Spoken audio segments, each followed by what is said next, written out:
दोस्तों जय हिंद। स्वागत है आपका ज्ञान की पिपासा चैनल पर। अगर आपने अभी तक चैनल को सब्सक्राइब नहीं किया है तो चैनल को कर लें सब्सक्राइब और बेल आइकन को भी प्रेस कर लें ताकि चैनल से संबंधित सभी तरह की अपडेट्स आपको मिलती रहे। दोस्तों, कोरोना वायरस जिसे WHO ने महामारी घोषित किया था। कोरोना वायरस नाम तो सुना ही होगा आपने, जिसने एक समय अपनी चपेट में पूरी दुनिया को ले लिया था और इस वायरस जनित बीमारी की वजह से दुनिया भर में लाखों लोगों की मौत भी हुई थी। बाद में वैज्ञानिकों ने इसकी वैक्सीन बनाई और दुनिया भर में इस महामारी पर काबू पाया गया। कोरोना की उत्पत्ति को लेकर के चाइना पर आरोप लगते रहे हैं। आरोप यह लगता है कि चाइना ने वुहान में स्थित वुहान वायरोलॉजी इंस्टीट्यूट में चाइना ने इस वायरस को बनाया है और गलती से यह लीक हो गया है। उस समय के यानी तत्कालीन अमेरिकी राष्ट्रपति डोनाल्ड ट्रंप ने चाइना पर आरोप लगाया था कि इस वायरस की उत्पत्ति को लेकर के चाइना पर आरोप लगाए थे और उन्होंने WHO यानी वर्ल्ड हेल्थ ऑर्गेनाइजेशन को अमेरिका की तरफ से फंड देना भी बंद कर दिया था, क्योंकि WHO पर भी आरोप लगाया गया था कि उसने सही समय पर दुनिया को इस महामारी को लेकर के अलर्ट नहीं किया।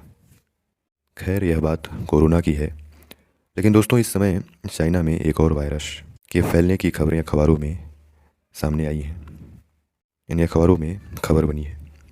कहा जा रहा है कि जहाँ यानी जिस क्षेत्र में इसका प्रकोप है उस क्षेत्र के जो आसपास के अस्पताल हैं वो भरे पड़े हैं। तो आज की इस वीडियो में हम इस खबर के बारे में विस्तार से जानने का प्रयास करेंगे। तो आइए आगे बढ़ते हैं। दैनिक भास्कर लिखता है कि चाइना के स्कूली बच्चों में रहस्यमयी बीमारी, तेज बुखार और फेफड़े में जलन की शिकायत। चाइना की जो राजधानी है बीजिंग के 800 किलोमीटर के अस्पताल मरीजों से भरे पड़े हैं। चीनी मीडिया ने स्कूलों में एक रहस्यमयी बीमारी फैलने की बात कही है। इसके चलते चाइना की जो राजधानी है बीजिंग और उसके 800 किलोमीटर के दायरे में सभी अस्पताल मरीजों से भरे हैं। बीमारी को फैलने से रोकने के लिए स्कूलों की छुट्टी कर दी गई है। पीड़ित बच्चों में फेफड़ों में जलन, तेज बुखार, खांसी और जुकाम जैसे लक्षण दिखाई दे रहे हैं। इसको लेकर के चाइना के नेशनल हेल्थ कमीशन ने 13 नवंबर को एक प्रेस कॉन्फ्रेंस की थी। वर्ल्ड हेल्थ ऑर्गेनाइजेशन ने भी बताया कि चाइना ने प्रेस कॉन्फ्रेंस में सांस से जुड़ी एक बीमारी फैलने की जानकारी दी है।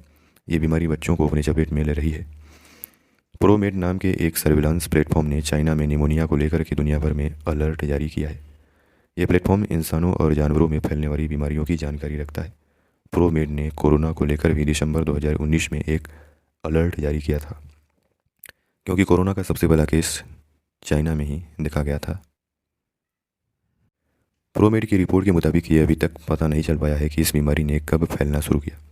प्लेटफॉर्म ने यह भी नहीं बताया है कि यह बीमारी सिर्फ बच्चों तक सीमित है या युवाओं और बुजुर्गों को भी अपनी चपेट में ले रही है। पिछले हफ्ते चाइना के नेशनल हेल्थ कमीशन ने निमोनिया फैलने की वजह कोरोना पाबंदियों का हटना बताया था। WHO ने बीमारी की जांच के लिए चाइना में हाल फिलहाल में फैले सभी तरह के वायरस की सूची मांगी है।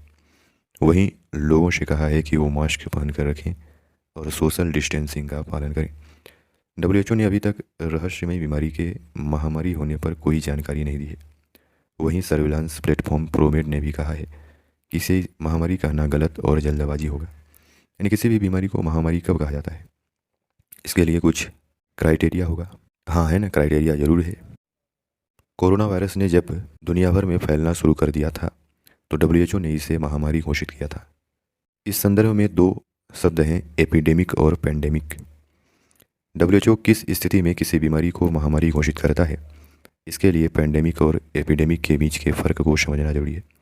दरअसल कोई बीमारी निश्चित दायरे या सीमा में रहते हैं तो उसे एपिडेमिक कहा जाता है, लेकिन जब वो दूसरे देशों में दाखिल होने लगे और फैलने लगे, उसका ज़्यादा खतरा बढ़ने लगे तो उसे पेंडेमिक कहा जाता है। यानी एपिडेमिक और पेंडेमिक। जो इबोला वायरस है वो एपिडेमिक है। 2014-15 में पश्चिमी अफ्रीका में फैले इबोला को एपिडेमिक घोषित किया गया है, क्योंकि यह बीमारी इसकी सीमाओं से लगते हुए कुछ चुनिंदा देशों में ही फैली है। जब किसी बीमारी को महामारी घोषित कर दिया जाता है तो इसका मतलब बीमारी लोगों के बीच आपस में एक दूसरे में फैलेगी। सरकार के लिए एक तरह अलर्ट होता है। 2009 में WHO ने स्वाइन फ्लू को महामारी घोषित किया था। जनरली कहा जाता है कि जब किसी वायरस से फैलने वाली बीमारी व्यापक पैमाने पर फैलनी शुरू कर देती है तो इसे महामारी कहा जाता है।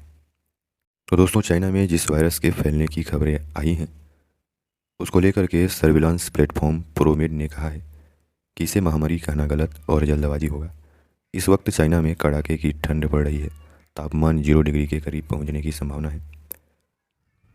जब कोरोना वायरस की चपेट में पूरी दुनिया थी तो उस समय कोरोना वायरस के भी कई वेरिएंट सामने आए थे। जैसे ओरिजिनल कोरोना वायरस 2019 में चाइना में शुरू हुआ था, फिर अल्फ़ा, बीटा, गामा, डेल्टा और ओमिक्रॉन वेरिएंट थे।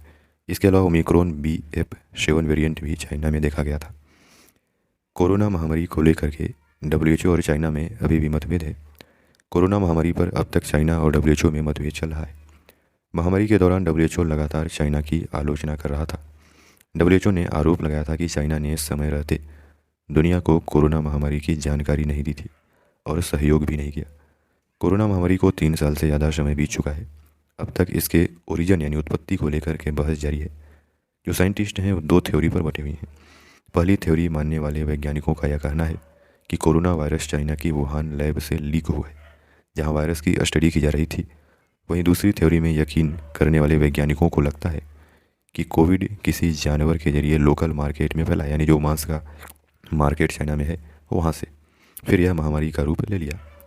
WHO का यह भी कहना है कि चाइना के पास काफ़ी डेटा है जिससे कोरोना वायरस की ओरिजिन को समझा जा सकता है। हालांकि चाइना इसे साझा नहीं कर रहा है। हालांकि चाइना का हमेशा से ही रवैया देखा जाता है कि वह खबरों को बाहर आने ही नहीं देता, वह दबा देता है। लेकिन अंतर्राष्ट्रीय संगठनों जैसे WHO, वर्ल्ड हेल्थ ऑर्गेनाइजेशन जैसे संगठनों को ज़्यादा सतर्क रहने की आवश्यकता है। तो दोस्तों, आशा करते हैं कि इस वीडियो के माध्यम से आपको काफ़ी कुछ जानने को मिला।